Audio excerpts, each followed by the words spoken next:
Well, I'm here in Southern California on Highway 46, just outside of Lost Hills. And I am standing here at a place called Blackwell's Corner. And we're traveling down the highway. This is where James Dean's last ride came about. And we're about 25 miles from the crash site. This here is where James and his mechanic who was traveling with him, a guy named Rolf, they stopped here to buy some apples. And this is the last place where James Dean stopped before his crash. So this is the last place where he walked the ground before he died. And James was on his way up to Salinas to race his Porsche Spyder. And in order for it to be eligible for the race, it had to have so many miles on it. So that's why he was driving the car there instead of towing it. That, and it was a new car and he wanted to get more comfortable with it. So James and his mechanic who was traveling with him, Rolf, they stopped here and bought some apples and then made their way out and headed on down Highway 46 towards Paso Robles. Now the original building was about where these pumps are now, so it's long gone. Another building went up and came down, and now we have what's known as Blackwell's Corner today.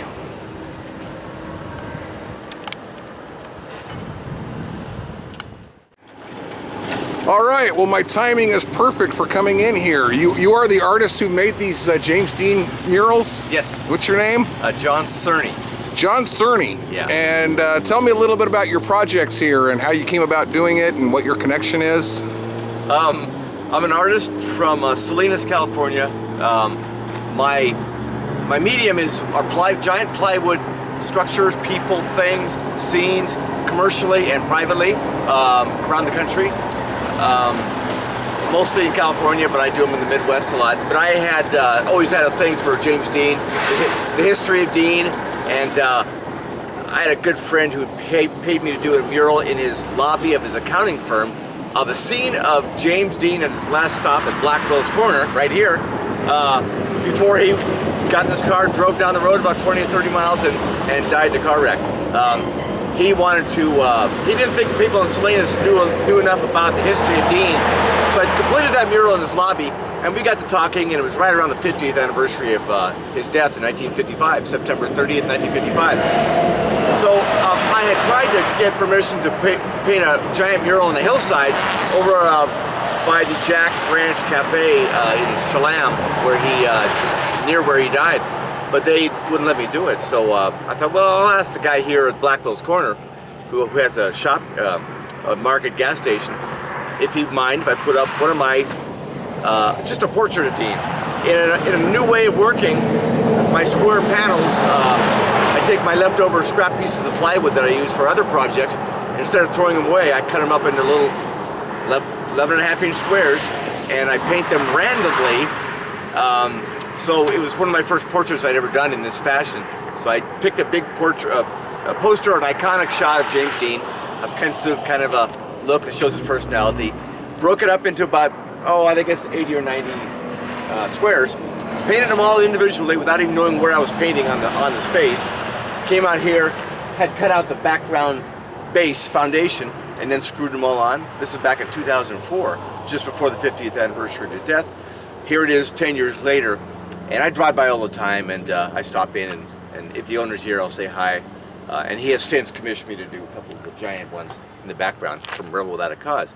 So it was in really bad shape. I was in LA last 2 or 3 weeks ago. Said I'm gonna fix 8 or 9 of the panels that were all beat up and gone. So I cleaned it, revarnished it, and wow. I think he's good for another probably 7, 8, 9 years, I guess. Sure. I don't know. So you did this one voluntarily. I do, yeah. And then afterwards, the owner asked you, he commissioned you to do the big one down there. Correct, yeah. All right, all right. Well, I appreciate your time, and I'm sure I speak for many that says that we really appreciate this. You know, I appreciate that, thank you. It's rare that I'm ever on a site working on these things where I'm actually talking to anybody, so it's cool. Yeah, I got lucky here, came in at the right time. JohnCerny.com. All right, you John. can see all of my pictures, other projects. Definitely, I will plug that. All right. Well, thank you very much, John. Thanks.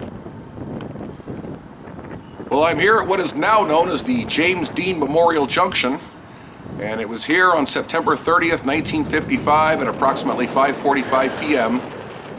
that the life of James Dean came to an abrupt end at the tender age of 24. And the road has changed a lot since then. They have since widened it and put in a turning lane and a flashing light, and they've made it a much safer junction. What a lot of people don't know is that James Dean, the cultural icon, did not evolve until after his death. At the time of his death, only one of his 3 movies had been released. That was East of Eden. The big one that would make him a cultural icon, Rebel Without a Cause, that was not released until almost a month after his death. And that was followed by Giant. This here is known as the last piece of fence that still remains from when the James Dean crash happened here. And as you can see, his car landed just about 100 feet or so down the line there, down the fence.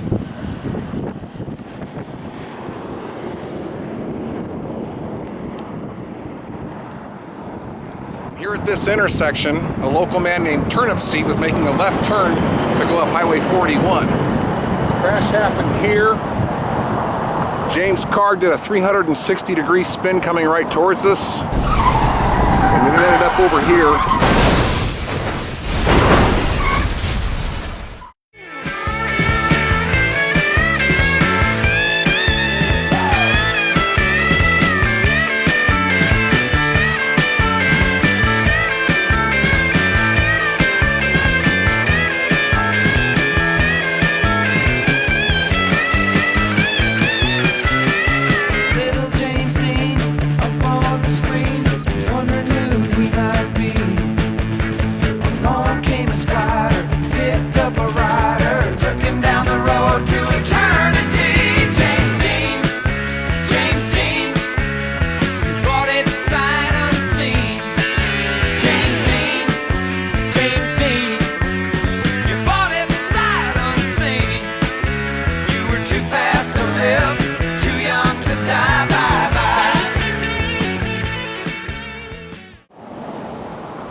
Well, I'm about a mile from the crash site at the Jack Ranch Cafe, and behind it is what used to be a auto garage. That's where the cars were taken after the crash. It's no longer there.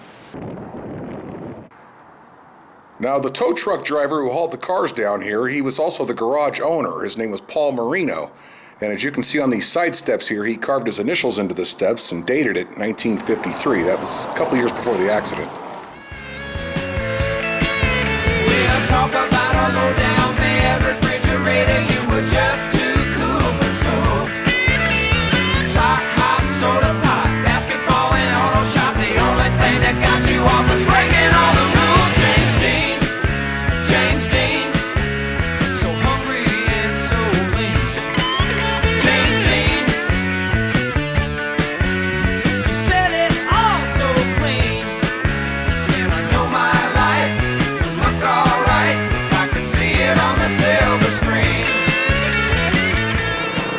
Well, I'm here in Paso Robles, and after the crash, James Dean's body was taken to a place called the War Memorial Hospital here in town. That's no longer in existence. But it was there that he was pronounced dead, and then from there his body was brought here, the Cool Nicolay Funeral Home. This is where his body was prepared, and then from here, in its casket, it went down to the Los Angeles International Airport, where it was then flown back to his home in Fairmont, Indiana. Now, there's an interesting photo of James Dean at a funeral parlor sitting in a casket, which it's been said that that photo was taken at the same place where James Dean would end up, which would be here. I'm gonna go look into that and see if they know anything inside. Well, I just came from talking to the current funeral director in there, a very nice man who, unfortunately, I didn't catch his name. I don't know why, but he was very informative. Among the things that he told me was when we looked over the funeral parlor photos, he said that those were not taken there. And then with a little more research, I learned that those were actually taken at the funeral parlor in James Dean's hometown of Fairmont, Indiana.